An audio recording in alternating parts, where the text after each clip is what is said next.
students, so we'll talk about MySQL and SQL. So as you know, MySQL is a database and SQL is a structured query language to access the data in MySQL. So to access data within MySQL database, a user must use SQL. Okay, so we can classify SQL statements into three categories. So first is DDL, second is DML, and third is TCL. First is DDL, it stands for data definition language, and second is DML, it stands for data manipulation language, and third is TCL, transaction control language. So in data definition language, we create database, we create relations, we alter database, alter relations, and drop them. Okay, if they are not in longer in use, we can drop them also. So we all this we can do in DDL. ठीक है, जितनी भी चीज़ें जो की जाती है वो सारी इंक्लूड होती है DDL language. Now DML, data manipulation language. Manipulation means होता है अगर आपको डेटाबेस में कुछ चेंजेस करने हैं या फिर नया कुछ इंसर्ट करना है या फिर डिलीट करना है या फिर कोई मॉडिफिकेशन करना है. ओके, तो ये सारी चीज़ें हम करते हैं DML में, यानी कि डेटा मैनिपुलेशन लैंग्वेज में. तो क्या क्या कमांड इसमें होंगे?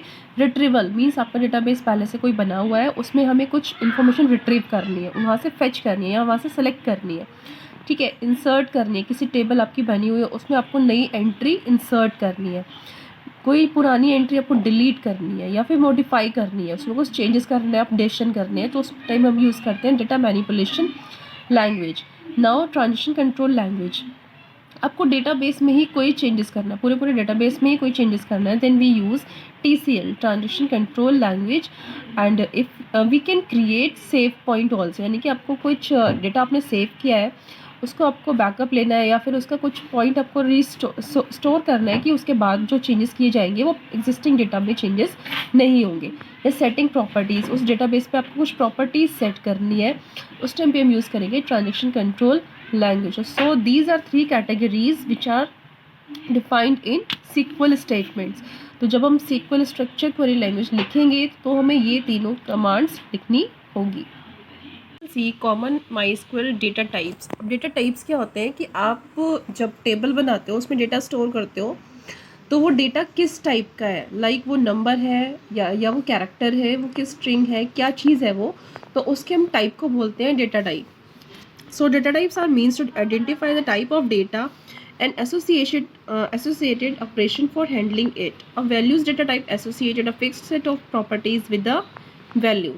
Means आपको यहाँ पर कुछ जो भी आप डेटा एंटर करोगे तो उसका कुछ डेटा टाइप आपको वहाँ पर लिखना होगा. तो डेटा टाइप होता है, यहाँ पर एक डेटा टाइप की लिस्ट है और वहाँ उसमें आप क्या क्या कितने तक नंबर ले सकते हो वो यहाँ पर आपको रेंज दी होती है. पहले आपका कैर, ठीक है, CHAR, इसको कैर बोलते हैं. इसमें आप ये स्ट्रिंग टाइप की वैल्यूज़ को स्टोर कर सकता है. ठीक है, और आपको 0 से लेकर 255 कैरेक्टर्स तक आप इसमें स्टोर कर सकते हो. एक होता है वेर कैर, ये भी स्ट्रिंग को स्टोर करता है और ये भी 0 to 255 कैरेक्टर्स स्टोर करता है. टाइनी टेक्स्ट, ये भी 0 to 255 लेटर्स को, कैरेक्टर्स को स्टोर कर सकता है. फिर आता है आपका टेक्स्ट. ये कैर वैर का टाइनी टेक्स्ट से बड़ा होता है. इसमें हम ज़्यादा वैल्यूज़ यानी कि ज़्यादा कैरेक्टर्स एक ही बार में स्टोर कर सकते हैं, 0 से लेकर 65535 तक. ब्लॉब में भी आप इतना ही डेटा स्टोर कर सकते हो. मीडियम टेक्स्ट अब इससे बड़ा होता है. ठीक है, इसमें आप 0 से लेकर इतनी वैल्यू तक आप इसमें स्टोर कर सकते हो. मीडियम ब्लॉब, ये भी आपका सेम है. लॉन्ग टेक्स्ट में और भी ज़्यादा वैल्यूज़ आपकी बढ़ जाती हैं, आप इसमें ज़्यादा से ज़्यादा कैरेक्टर्स इसमें यूज़ कर सकते हो. लॉन्ग ब्लॉक में भी आप ज़्यादा कैरेक्टर्स यूज़ कर सकते हो. टाइनी इंट, अब यहाँ से कैर से लेके लॉन्ग ब्लॉक तक हमने क्या पढ़ा, जो हम स्ट्रिंग या कैरेक्टर्स हम स्टोर करते हैं उसके डेटा टाइप्स. अब यहाँ से आपका शुरू होता है इंटीजर डेटा टाइप, यानी कि नंबर्स. ठीक है, वो भी होल नंबर, उसमें डेसिमल्स या फ्लोट नंबर्स नहीं होने चाहिए. टाइनी इंट, सबसे पहले आता है टाइनी इंट. यहाँ पर आप -128 से लेकर 127 तक नंबर्स स्टोर कर सकते हो. ठीक है, स्मॉल इंट में -32768 से -32767 तक आप नंबर से स्टोर कर सकते हो. फिर आता है आपका मीडियम इंट में आप -8388608 से 8388607 तक नंबर स्टोर कर सकते हो. इसके बाद आता है आपका इंटीजर, ठीक है। इंट में आप ये वैल्यूज़ के नंबर स्टोर कर सकते हो। मीन्स आपकी जो वैल्यूज़ है वो माइनस में भी हो सकती है, ज़रूरी नहीं कि वो प्लस में होकर माइनस में भी होगी, तो आप इतनी वैल्यूज़ को स्टोर कर सकते हो।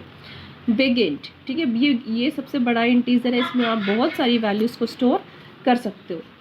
Float, decimal precise to 23 digits. Float क्या होता है कि इसमें आप डेसिमल के बाद में 23 डिजिट्स तक आप इसमें स्टोर कर सकते हो। डबल में 23 इसमें हो गया, 24 टू 53 डिजिट्स आप यहाँ पर डबल में स्टोर कर सकते हो। फ्लोट छोटा था, डबल इससे बड़ी वैल्यूज़ को स्टोर कर सकता है।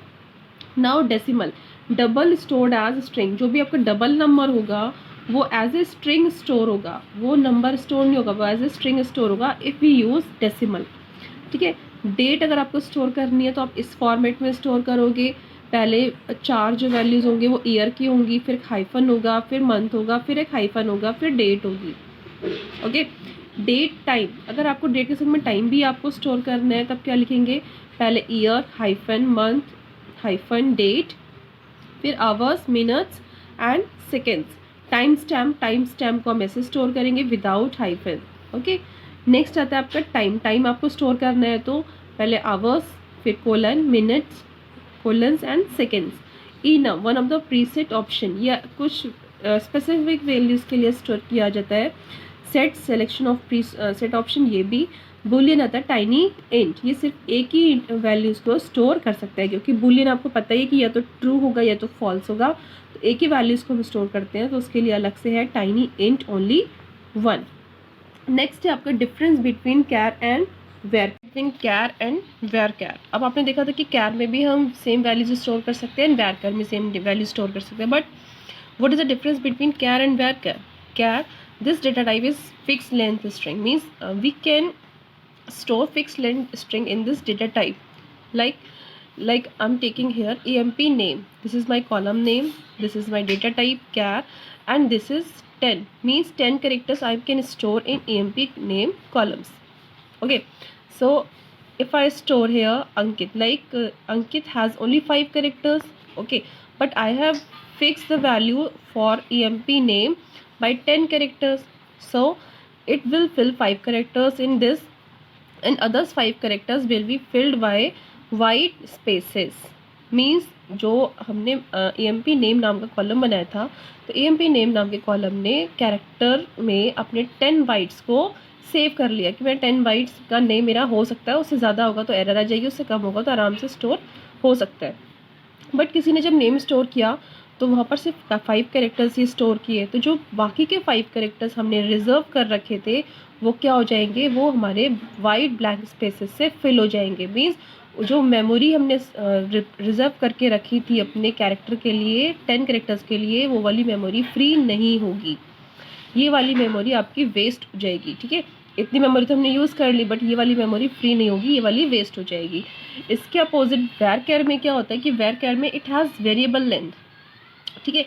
यहाँ पर भी हमने सेम नेम कॉलम लिया है और सेम डेटा टाइप और सेम ही हमारे कैरेक्टर्स, यानी कि 10 बाइट्स हम स्टोर कर सकते हैं। बट यहाँ पर क्या होगा कि जब आपने अंकित नाम स्टोर किया तो जो बाकी के 5 प्लेसेस होंगे जिसमें कोई नाम स्टोर नहीं हो रहा, जो उसमें कोई भी कैरेक्टर नहीं आ रहा है, तो वो जो मेमोरी होगी वो रिलीज़ हो जाएगी, ठीक है।